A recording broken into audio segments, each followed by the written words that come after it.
बेटियां खुदा की रहमत हैं, जहमत नहीं।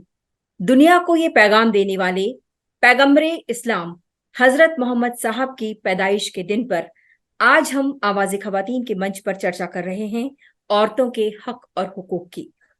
और इस चर्चा में हमारे साथ हिस्सा ले रही हैं डॉक्टर रुखसाना हसन। स्वागत है डॉक्टर रुखसाना आपका हमारे मंच पर। अस्सलाम वालेकुम। डॉक्टर रुखसाना, आपसे जानना चाहेंगे कि जिस मजहब की शुरुआत के साथ उसके आगे बढ़ने तक जिसमें एक औरत की बहुत ही महत्वपूर्ण भूमिका रही, जो थी खदीजा, जो कि पैगंबर साहब की पत्नी थी। जो मजहब औरतों के हक की बात शुरू से ही करता रहा, आखिर आज ऐसा क्यों है कि उसको औरतों का विरोधी माना जाता है? यस, ये आज के दिन आपने बहुत अच्छा सवाल किया है। आई शुड से ये तो एक मिलियन डॉलर्स क्वेश्चन अनआंसर्ड करके बोलना चाहिए। वैसे तो हम लोग क्या बोलते हैं कि औरत मर्द के सामने नहीं जाना चाहिए, औरत ऐसे नहीं करना चाहिए, औरत वैसे नहीं करना चाहिए। पता नहीं कि ये कितने हद तक सही है और कितने हद तक गलत है। मतलब इट इज नॉट सिर्फ इस्लाम में ये बात नहीं हो रही कि औरत को ये नहीं करना चाहिए, औरत को वो नहीं करना चाहिए। दूसरे मजहब में, दूसरे रिलीजन में भी इसका इसका चर्चा है। बट ज्यादातर आज अगर बली है, अगर आज कोई इसके इसके तहत अंडरगो हो रहे हैं, सफरिंग हो रहे हैं, तो ज्यादातर हम लोग देख सकते हैं कि वो एक मुसलमान औरत है। जबकि जब हुजूर सल्लल्लाहु अलैहि वसल्लम ने कहा था कि जब एक बेटी पैदा होती है तो उसका क्या हक है। जब एक औरत का शौहर गुजर जाता है, डेथ हो जाती है, तो उसका उसके बाद का क्या हक है। एक औरत को एक मुसलमान औरत को उसका प्रॉपर्टी शेयर क्या है, और उसको दूसरा निकाह क्यों जायज है। तो ये सब तमाम बातें अगर हम लोग कोई और रिलीजन से कंपेयर करते हैं तो मुस्लिम औरत एक बहुत ही लकी औरत है, मैं बोल सकती हूँ। मतलब दूसरा निकाह होने दो, या मुझे खुद से, अगर मुझे मेरे हस्बैंड से कुछ ऐसे जुल्मात सहने की जरूरत नहीं है, if I am not happy, मैं उसको खुला दे सकती हूँ।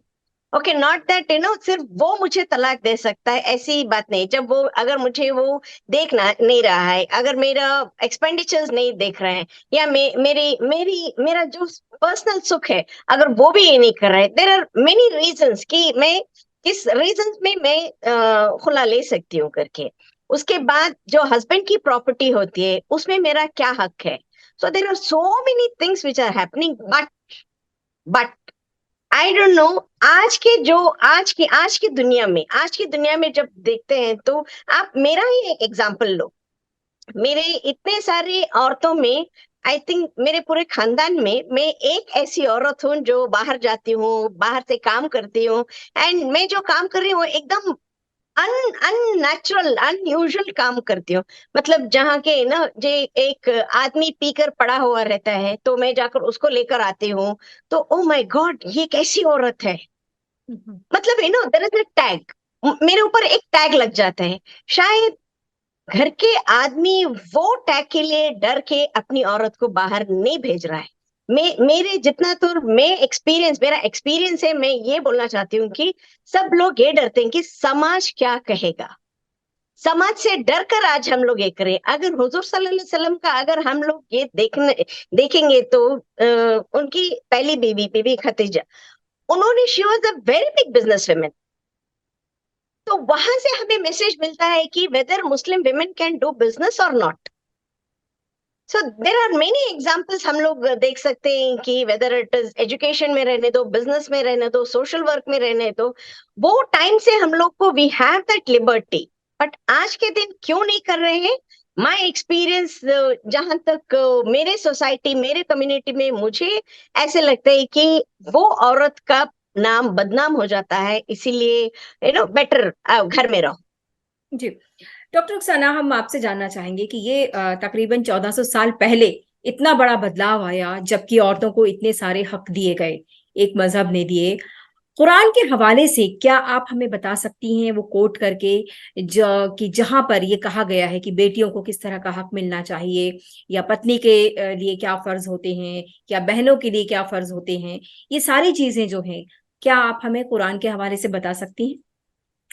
हाँ, कुरान के हवाले से आई am not an expert in that, but जो जनरल जनरल मैं बता सकती हूँ कि जब एक घर में एक बेटी पैदा होती है, तो वो वही घर में एक लड़का भी है, और बहुत सारी प्रॉपर्टी है, माँ बाप की बहुत सारी प्रॉपर्टी है। यूजुअली हम लोग पहले, इसमें अभी अभी सब चेंज हो गए, बट प्रीवियसली जब कंपैरेटिव हम लोग करने लगे, तो हिंदुइज्म एंड इस्लाम में अगर देखेंगे तो बेटी को कोई हक नहीं था।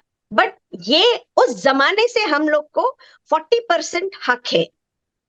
This is the one thing. अगर हम लोग अगर सूर्य निसा से बात करेंगे, तो दैट सूर्य निसा का पूरा जो वर्सेस है, ये पूरा it is related to women, women का विमेन राइट्स, एंड विमेन का जो bodily, even the body of a women, even a body, इतनी दूर तक हम लोग को हक है कि मैंने अगर मेरे बच्चे को जन्म दिया, और जन्म देने के बाद मैं नहीं चाह रही हूँ कि मैं मेरे बच्चे को दूध नहीं पिलाऊंगी, माई फैमिली और माई हस्बैंड वो मुझे फोर्स नहीं कर सकते कि मेरे बच्चे को मैं दूध पिलाऊं, तो उनको उस टाइम पर एक दाई माँ को रखना पड़ेगा। इतनी दूर तक हम लोग को हक है। अगर फॉर फॉर सम रीजन अगर हस्बैंड का डेथ हो जाता है, तो उसमें मेरा मेरा प्रॉपर्टी का शेयर है या नहीं? अगर से मैं दूसरी शादी अगर कर लूं, तो उसमें मेरा प्रॉपर्टी का शेयर है या नहीं? इन केस अगर मेरा पति मुझे तलाक दे देता है, तो 3 मंथ 10 डेज जो भी मेरा इद्दत का पीरियड है, वो इद्दत के पीरियड के टाइम पर मेरी देखभाली, मेरा एक्सपेंस कौन देखेगा, मेरे साथ कौन रहेगा? सो वहां तक ये वुमेन राइट्स का यहाँ तक चर्चा होके है कि अगर even if a man is divorcing, अगर उसको तलाक देना है, वो 3 दिन 10 दिन का सारा खर्चा हस्बैंड उठाएगा, एंड उसको देख रेख के लिए उसको एक औरत अपॉइंट करेंगे। ओके, एंड देन अगर से मैं एक माँ हूं, ओके, और मेरे पति की कोई प्रॉपर्टी नहीं है, बट मेरे बेटे की प्रॉपर्टी है, कोई एक रीजन से वो बच्चे का डेथ हो जाता है, बेटे के प्रॉपर्टी में भी मुझे उसका हक है। मतलब यहां तक है ना, दूर दूर तक हम सोच भी नहीं सकते कि ऐसे कैसे हो सकता है। अगर सेकंड बीवी हूं, तो सेकंड बीवी को उसका क्या शेयर है, उसका क्या हक है? I don't think so any other religion, इतनी बारीकियों से they have been, women rights के बारे में बात करते हैं। जी डॉक्टर रुखसाना, सवाल वही है कि जब पैगंबर साहब ने, जिस समय इस्लाम आया, उस समय बेटियां पैदा होते ही कब्र में दबा दी जाती थीं। जायदाद का हक दिया उन्होंने।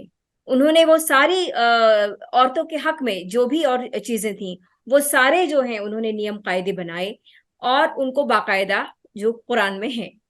लेकिन आज यही विडंबना है कि वो सारी चीजें कहीं ना कहीं उन्हीं चीजों से इस्लाम में जो महिलाएं वंचित हैं, जो मुस्लिम महिलाएं हैं जो वंचित हैं, ये क्या, ऐसा क्यों हुआ? क्या मुस्लिम विद्वानों ने उन चीजों को लोगों के सामने नहीं लाने दिया? ये ऐसी ऐसी स्थिति पैदा कैसे हुई? अगर इसके बारे में मैं ज्यादा डीप में अगर बात करें जाऊं, तो वो कहेंगे कि I am talking which is not related, but actual reality ये है कि अगर कोई मैं आज के दौर की बात कर रही हूँ, मैं मेरे माँ की या मेरे नानी की या मेरे दादी के दौर की बात नहीं करूंगी, जो आज के प्रेजेंट सिचुएशन में है। अगर से एक 50 डॉक्टर्स, मुस्लिम 50 डॉक्टर्स पढ़ रहे हैं, एमबीबीएस कर रहे हैं, एमडी कर रहे हैं, एमबीबीएस, ओके, उसके बाद कितने डॉक्टर्स काम कर रहे हैं? I think hardly 5। whether it is dental, whether it is opto, whether it is cardio, whether it is pediatric, whether it is gynecologist, जिसमें भी आप, मैं सिर्फ मेडिकल की बात कर रही हूँ, because that is one of the safe field. Teachers, कितने टीचर्स काम कर रहे हैं? इसका मतलब ये नहीं कि वी आर नॉट एजुकेटेड। हमारे इसमें आज एजुकेशन है। अगेन वी सी दैट, नहीं, you are not going to work, शादी के बाद तुम काम नहीं करोगी। क्यों? नहीं नहीं, वो हमारे खानदान में है नहीं। सो दे ये लोग क्या करते हैं, ये जो चीज का हवाला देते हैं वो एक्चुअली वो चीज का हवाला रॉन्ग है, उस चीज का हवाला रॉन्ग है। अगर आपको ये करना है, ये हवाला देना है, nobody is there to ask किस हवाले की बात कर रहे हो, किस फिरके की बात कर रहे हो। इसमें दूसरी बात क्या हो गई कि बहुत सारे फिरके पैदा हो गए हैं। ओके, तबलीग जमात दूसरी है, शिया दूसरा है, सुन्नी दूसरा है। सो एक एक फिरके के लोगों का ना, मैं बहुत सारे लेडीज को देखती हूँ कि वो ग्लव्स पहन कर रहते हैं, आंख तक नकाब पहन कर रहते हैं, पूरा सा बुरखा ये करके रहते हैं, सब करके रहते हैं। आप उस औरत को जाकर पूछो, are you happy in this, are you happy in this. तब मैं वही बोलती हूँ, अगर आपको इतना सब करना है तो आप बाहर क्यों आ रहे हो। देखो, इसका मतलब जब मैं यहां तक अगर नकाब पहनकर हूं, फाइन, वो आदमी मुझे नहीं देख रहा है, बट यहां पर प्रॉब्लम क्या है, मैं उस आदमी को नहीं देखना चाहिए, बट मैं देख रही हूं। सो यहाँ हाउ डू यू जस्टिफाई। सो मैंने बहुत सारे ऐसे औरतों को पूछा है कि आप कैसे जस्टिफिकेशन करोगी कि कि आपको कोई नहीं देख रहा है बट आप दूसरे को देख रहे हैं। मतलब अगर जो करना है तो मेरी निया यहाँ है और मैं आपको देख रही हूँ, तो मतलब जब मैं आपको देख रही हूँ, मैं आपके बारे में कुछ भी सोच सकती हूँ और दूसरा मुझे नहीं देखना चाहिए। So these are all unanswered और justifications और malpractice answers हम लोग को मिलते हैं। एक्चुअली आज की अगर तुम कोई भी महिला को तुम जाकर पूछो तो वो ही बोलेगी, yes I want to be independent, I am educated and I am not going to tolerate, मैं ये सब टॉलरेट नहीं करूंगी। अगर वो ज्यादा ये करके करती है, उसको एक लेबल लग जाता है, ये बहुत बदजात है, ये ऐसी औरत है, वो वैसी औरत है। तब उसको क्या होता है, she will start getting tortured, वो घर के अंदर उसको टॉर्चर लगता है। तब वो डिसाइड करते हैं, let me be away from my set. बहुत कम लोग होते हैं ना, अरे जो तुम बोलना है बोलो, मेरा काम मैं करते रहूंगी। So that's a different question. Actually ये अगर हम लोग इस्लामी तरीका और ये अगर देखेंगे तो हुजूर सल्लल्लाहु अलैहि वसल्लम, what did he start, he didn't start preaching religion, he didn't start preaching anything, he just preached humanity. So the only religion is humanity. तो औरत वो नहीं करना चाहिए। हाँ, कोई भी रिलीजन में रहने दो, औरत औरत का मकाम वही है। औरत एक माँ है, औरत एक बहन है, औरत एक बीवी है। So the all the religion has the same. कोई एक ऐसे रिलीजन में ऐसे नहीं कि वो उस रिलीजन में माँ नहीं है, उस रिलीजन में औरत नहीं है, उस रिलीजन में डॉटर नहीं है, नहीं, everything is same. But we have made these all are, the so-called intelligent people, scholars, वो they have made these kind of brackets. अगर तुम तबलीग से ये नाता ये करती हो तो तुम योर, अगर बैरोइज इसमें बरेली से करती हो तो this is what it is. So these are the thing I think which is been made by the विद्वांस, बाय द स्कॉलर्स, कि यहाँ पर हम लोग रहेंगे। और जो भी फिरके से जो भी ताल्लुकात रखते हैं, जिस जिस फिरके से वो औरत बाहर नहीं रहे, आप देखो कि उस फिरके की औरतें बहुत सफर कर रही हैं। बिल्कुल। Only result. जी डॉक्टर रुखसाना, यही हम जानना चाह रहे हैं कि क्या इस्लाम की मूल भावना से लोग हट गए हैं। जो बात पैगंबर साहब ने कही थी, आपने कहा कि मानवता का पाठ पढ़ाया उन्होंने, उन्होंने जो हक और हुकूक थे वो बराबर से दिए, लेकिन वही मूल भावना आज कहीं ना कहीं लुप्त हो गई है। आज वही चीजें यस, नहीं मिल पा रही जो कहा जाता है इस्लाम में कि माँ के पैरों के नीचे जन्नत है, या अगर आप बेटियों को पाल पोस कर जो है वो उनकी शादी करते हैं, उनको अच्छे मुकाम तक पहुंचाते हैं तो आपके लिए जन्नत का रास्ता खुलता है। ये इतनी सारी चीजें ऐसी हैं जहां एजुकेशन को इतना इम्पोर्टेंस दिया गया है कुरान में, लेकिन वही चीजें जो हैं वही आज हमारे समाज में, मुस्लिम समाज में देखने को नहीं मिलती हैं। औरतों को उन्हीं चीजों से वंचित रखा जा रहा है। तो क्या आपको नहीं लगता कि ये मूल भावना से कहीं ना कहीं हम हट गए हैं? यस, कहीं ना कहीं नहीं, सब जगह से हम लोग हट गए हैं, सब जगह से हम लोग हट गए हैं। इतना दूर तक हुजूर सल्लल्लाहु अलैहि वसल्लम ने बोला है कि अगर से आपके घर में पहली बेटी हो रही तो मेरा सलाम, मैं अपना सलाम भेज रहा हूं। अगर 3 बेटियां हो जाए तो 100% आपको जन्नत नसीब होगी। सो बेटियों को इतना सा बड़ा स्टेज, इतना बड़ा दर्जा देके हैं। ओके, जैसे बोलते हैं ना, माँ बाप के पाँव के नीचे जन्नत है, उसी उसी स्टेटमेंट के साथ साथ ये भी है कि अगर आपके घर में पहली बेटी हो तो वो हुजूर का सलाम, सबसे बड़ा मैसेज है, सबसे बड़ा मैसेज है। आज भी हम लोग देखते हैं तो इस औरत से मुझे 4 बेटियां हो गई, तो मैं इसको तलाक देकर दूसरी शादी कर रहा हूँ। बिल्कुल हम लोग वो भी देखे तो जी। Where did you learn this? आप लोग ये कहाँ से सीखा? कौन से इसमें, कौन से हदीस में है, या नहीं तो कौन से कुरान के पारे में ये है कि अगर 4 बेटियां होंगे तो तू पहली वाली को तलाक दे दे, 4 बेटियों को तो छोड़ दे एंड दूसरी को तो कर ले। एंड जो दूसरी औरत शादी करती है तो वो क्या सोच के करती है? अरे वो भी एक औरत थी जो 4 लड़कियों की माँ है, मैं भी एक औरत हूँ, मैं क्यों इस आदमी से शादी करूं? कोई एक औरत ऐसी बात की है? नहीं। हम लोग, जब मैं कोई गलत कर रही हूँ तो आप मुझे सीधा करो, बट मैं सीधा नहीं कर रही हूँ। जी। तभी क्या करें? I am encouraging the man to do this thing. तो यहाँ पर कहीं भी रिलीजन नहीं आएगा, यहाँ पर कहीं भी हुजूर सल्लल्लाहु अलैहि वसल्लम का टीचिंग्स नहीं आएगा। सो नन ऑफ दीज थिंग्स, ये सब चीज वी हैव टेकन। हम लोग क्या करके, हम लोग को जैसे चाहिए, कौन सी चीज कब ये होती है, तब आई विल बिकम। मेरी शायद मेरी सास भी एक औरत है, जस्ट बिकॉज मैं 4 बच्चों को, लड़कियों को जन्म दिया है, वही सास मेरे हस्बैंड को बोल रही कि दूसरी शादी कर ले। इसका क्या गारंटी है कि वो दूसरी औरत को बेटा पैदा होएगा? जी। अगर से उसको भी अगर 4 बेटी पैदा होगी तो वो क्वेश्चन कोई नहीं कर रहा है।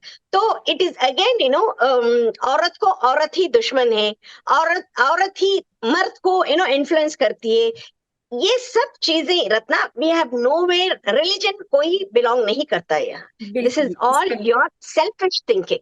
बिल्कुल बस लोगों ने इतना अपनी ही सहूलियत के ये हिसाब से इसको मजहब का नाम दे दिया है, लेकिन वो इसमें उनकी स्वार्थ परखता है। क्योंकि आज भी हम देखते हैं जहां एक तरफ हके मेहर की बात होती है, लेकिन कितने लोगों को वो मेहर की रकम जो है वो मिल जाती है, कुछ लोगों को तो मिल ही नहीं पाती कभी। या फिर जो है वो दहेज जो है उसके लिए अभी भी लड़कियों को परेशान किया जाता है, जबकि इस्लाम में कहीं भी दहेज का जिक्र नहीं है। वहीं जिक्र नहीं। बात जो है वो कि लड़कों की, कि जब तक लड़का नहीं होगा तब तक लड़कियां, जब तक लड़कियां पैदा होती रहेंगी और उनको एक तरह से उपेक्षा का शिकार होते रहना पड़ेगा। ये सारी चीजें अभी हम देखते आ रहे हैं। या लड़कियों को जो है वो बहुत सारी चीजों से वंचित रखा जाता है, बेहतर शिक्षा हो, बेहतर खान पान हो, ये सब हम देख रहे हैं, जबकि ये इस्लाम की मूल भावनाओं में नहीं है। तो आज कहीं ना कहीं एक जरूरत महसूस होती है, उन रोशन ख्याल लोगों की जरूरत महसूस होती है, उन विद्वानों की जरूरत महसूस होती है जो इस्लाम की सही तस्वीर पेश कर सकें, जहां लोगों को ये बता सकें कि आप ये जो कुछ कर रहे हैं वो सच में वो इस्लाम नहीं है, बल्कि ये एक आपकी स्वयं की पैदा की हुई स्वार्थ परकता है जो आपको ये करने पर मजबूर कर रही है। यस। आपने जो चीज है ना, हम लोग जस्ट 2 डेज 3 डेज पहले हम लोग डिस्कस कर रहे थे कि एक एक ऐसा एक एनजीओ है जो बहुत सारे काम लेडीज के ऊपर कर रहे हैं। मतलब अगर वो सिंगल लेडी है, या हस्बैंड सेपरेटेड है, या विडो है, ऐसे लोगों को लेकर आके वो I think from the last 15 years उनको मकान, कपड़ा और एजुकेशन, ये 3 भी दे रहे थे। सो जब मैं एक फ्यू इयर्स पहले मैंने उनको ये किया, अगर आप इन लोगों को मकान, कपड़ा या खाना या रेशन दे देते हो, I think their need will not be fulfilled. तो मैंने उनको एक ऐसे डायलॉग बोला था, don't teach them how to eat the fish, teach them how to do the fish. बिल्कुल। अगर फिशिंग कर देना तो उनको मालूम हो जाता है। तो now they have come up recently, जब वो मेरे से बात कर रहे थे तो उन्होंने बोला, ये जो ट्रेडिशन है कि हम लोग औरत को बाहर नहीं लाएंगे, जब और औरत को हम लोग अंदर ही रखेंगे, I think we have to break this tradition करके। My god sir, after 2 decades of working, आपको ये बात एहसास हुई कि औरत को हम लोग क्या क्या मोहलत, क्या क्या दर्जे पर रखना चाहिए। ओके, फॉर एग्जाम्पल, अगर if I take my own example कि जब भी मैं बाहर जाके ऐसे ही करती थी, मतलब 4 आदमी लोग मेरे पीछे बैठेंगे और मैं एक अकेली गाड़ी चला कर आऊंगी, मतलब ऐसे कैसे तुम कर सकती हो? क्यों, मैंने गाड़ी में बैठा, गाड़ी स्टार्ट किया और गाड़ी चलाकर आ गई, बस ऐसे ही किया। आप कैसे करेंगे? जी। नहीं नहीं, मैं वो नहीं बोल रही हूँ। वो आदमी थे। नहीं, मैं तो नहीं समझी कि वो आदमी थे, मैं बस इतना समझी कि वो इंसान है, और वो, उनको सख्त जरूरत, मेरी सख्त जरूरत, एज ए डॉक्टर मेरी जरूरत थी, तो एज ए डॉक्टर मैं जाकर लेकर आई। तो मुझे पता नहीं कि when these ऐसे जब बातें हो जाते हैं ना, तो it will be very difficult to break out. 34 years का एक्सपीरियंस, अगर कोई मुझे बोल दिया तो ना, I can make 34 pictures. 3 hours का है ना, I can make one one picture, इतनी बड़ी है स्टोरी। तब अगर कहीं ना कहीं अगर हम लोग औरतें हैं ना, we show our character, we show our behaviour, we show हमारा अपियरेंस, अगर ये सब we show it in a very dignified way, somewhere people will start accepting us. जी। बट ये क्या होता है, थोड़ी सी चीजें ना हम लोग माँ हो, वी गेट अट्रैक्टेड, एक बार अट्रैक्शन होने से डिस्ट्रैक्शन हो जाता है। एंड एक लेडी अगर करती है समाज में, अगर एक लेडी ऐसा कुछ काम करती है, मतलब वो बुर्खा पहनती है, ऐसे करती है, ऐसे कुछ भी करके करती, देखो वो बुर्खा पहनकर ऐसे काम कर रही थी, देखो वो मुसलमान होते हुए ऐसे खराब काम कर रहे, मतलब अगर 10 लोग भी अच्छा काम कर रहे, 10 औरतें अच्छा काम कर, उसके बारे में कोई बात नहीं कर रही, 10 में अगर एक हो जाए तो वो एक का चर्चा ज्यादा हो जाएगा, 10 का चर्चा नहीं होएगा। सो ये सब ना हम लोग इसको स्टॉप करके, द क्वालिटी कौन सा है, वो क्वांटिटी में जो क्वालिटी है उसको निकाल कर, we have to start start making, एक ऐसी मंजिल बनाना चाहिए कि that should be role model for everybody. That जी इज व्हाट आई फील। बिल्कुल। और ये जो रिलीजन के नाम पर जो औरतों के साथ भेदभाव हो रहा है, उसको दूर करने के लिए हमें लगता है औरतों को ही आगे आना पड़ेगा, जहां वो खुद यस, पढ़ लिख कर कुरान को खुद पढ़ें और खुद समझें, और फिर बाकी औरतों को समझाएं कि देखिए यहाँ पर ये जो हो रहा था वो हमारे साथ, ये रिलीजन में कहीं पर भी नहीं है, ये उन लोग यस, के द्वारा जो हो रहा था, जो शायद खुद का मतलब जो है वो सिद्ध करना चाह रहे हैं। यस। इसके लिए हम लोग को क्या करना चाहिए, जहां पर लेडीज मदरसा होते हैं, तो उस लेडीज मदरसे में हम लोग को ज्यादातर इसके बारे में एजुकेट करना चाहिए। Awareness is just for one day, but इनको ऐसा एजुकेशन देना चाहिए कि it will start from A, it will and with Z, again it will start from Apple and and with zebra, again it will start with. तो ये है ना, एक कंटिन्यूस प्रोसेस होना चाहिए। अवेयरनेस सिर्फ एक दिन या 2 दिन हम लोग अवेयरनेस दे देंगे, अवेयरनेस सुन लेंगे, वापस घर जाएंगे, सेम ओल्ड स्टोरी, मतलब वो कंटिन्यूशन नहीं है। अभी हम लोग को बोलते हैं कि हम लोग बुर्का पहनना चाहिए, yes I totally agree with that, that was there only not to show your tight bodies, इसलिए हम लोग को लूज बुर्का पहनना चाहिए। Otherwise I can just wear and thing, and उसके ऊपर मैं शॉल ओढ़ के, that I don't have to show my hair and things. Certain conditions are there, that certain condition, वो सिर्फ एक, जो आगे वाला, जो आगे का इंसान जो है, वो एक औरत को देखकर डिस्ट्रैक्ट नहीं होना चाहिए। अट्रैक्ट होने दो, बट डिस्ट्रैक्शन नहीं होना चाहिए। अट्रैक्शन एंड डिस्ट्रैक्शन में दो वेरिएशंस है। अगर कोई मुझे अट्रैक्ट होता है, मे बी पॉजिटिव अट्रैक्शन रहेगा, वो मेरे साथ काम करेगा, वो मेरे साथ जो भी मेरा सर्विसेज है वो लेगा, बट जब डिस्ट्रैक्शन हो जाता है वहां पर डैमेजेस आ जाता है। जी। सो अवेयरनेस ऐसा होना चाहिए, it should be in a mould of education. और ये एक दिन का काम नहीं होएगा। दस इवन अगर 10 लोग हैं, 10 मदरसे में जाओ, 10 मदरसे में अगर एक एक मदरसे में 100 लड़कियां हैं, 100 औरतें हैं, तो 10 मदरसे में 1000, सो 1000 से 2000, 2000 से 20,000, 20,000, सो ऐसे होते होते है ना, may be after a period of 10 years, जो भी जुल्मात हो रहे हैं, जो भी अनवांटेड रिस्ट्रिक्शंस हो रहे हैं, अभी कोई बोल रहा है कि अच्छा बाहर नहीं जाना चाहिए, देन आई ऑल्सो बोलती, हाँ हाँ मैं औरत हूँ, मुझे बाहर नहीं जाना चाहिए, बिकॉज मुझे इसके बारे में मालूमात नहीं है, आई am not educated in this, anybody is telling anything I have to believe it। हाँ हाँ, तुम लोग को ये नहीं करना चाहिए।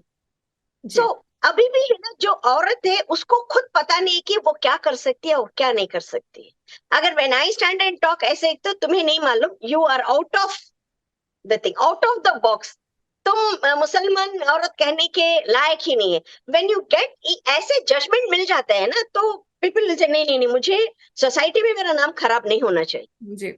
सोसाइटी के लिए जिंदगी मत करो, उस पाक परवरदिगार को डरो, उस हदीस को, तो उसकी हदीस को लेकर तुम चलो, तुम कहीं भी नीचे नहीं जाओगे। तो दैट इज इंपॉर्टेंट। इसके लिए जरूरी है कि इस्लाम की पूरी जानकारी हो, सही इस्लाम की जानकारी महिलाओं को भी हो, ताकि वो किसी और की बातों में आकर अपना जीवन तबाह ना कर सकें। आज सरकार की इतनी योजनाएं हैं, नारी शक्ति वंदन अधिनियम आ गया है।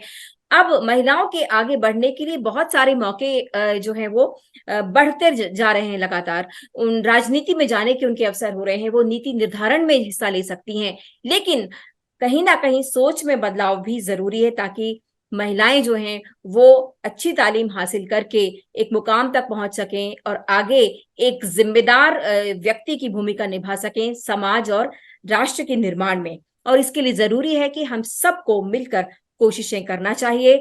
आज हमने ये विषय इसलिए चुना क्योंकि पैगंबर साहब ने खुद महिलाओं को इतने हक और हुकूक दिए, और वो इस्लाम जो कि महिलाओं के हक के लिए ही जाना जाता है, वो आज ऐसी स्थिति में पहुंचा हुआ है कि आज उसी इस्लाम में औरतों को हक नहीं मिल रहे हैं। मैं यहाँ पर मौलाना हाली की 4 पंक्तियां जो हैं वो यहाँ कहना चाहूंगी। ए माओ, बहन, बेटियों, दुनिया की जीनत तुमसे है, मुल्कों की बस्ती हो तुम ही, कौमों की इज्जत तुमसे है। मुझे लगता है ये संदेश काफी है हम सब महिलाओं के लिए कि दुनिया की सारी जो चीजें हैं, जो बेहतर चीजें हैं, वो हम सब के लिए बराबर से हैं। हम सबको बराबरी का हक मिला हुआ है। हमें जानने की जरूरत है सच। डॉक्टर रुखसाना, आपसे हम एक कमेंट चाहेंगे, एक कंक्लूडिंग कमेंट चाहेंगे इस पर। जो भी इंफॉर्मेशन आपको मिल रही है, जो भी आप पर कोई भी एक कानून लगा रहा है या कोई एक जजमेंट दे रहा है, उस जजमेंट से आप दुखी मत हो। पहले उसकी सच्चाई क्या है, पहले वो जान लो। अगर सच्चाई है और सच्चाई के रास्ते पर चल रहे हैं तो आप सच्चाई के रास्ते पर ही चलो। दूसरों की बातों में आकर सिर्फ अगर डरना है तो सिर्फ तुम्हारे रब और तुम अपने आप से, अपने ईमान से डरो, और किसी से डरने की जरूरत नहीं है। बिल्कुल। और हमारे जो मुस्लिम विद्वान हैं, रहनुमा हैं, उनसे हम यही उम्मीद करते हैं कि वो महिलाओं को जगाने की कोशिश जारी रखेंगे और सही इस्लाम की तस्वीर जो है वो पेश करेंगे। आपका बहुत बहुत शुक्रिया।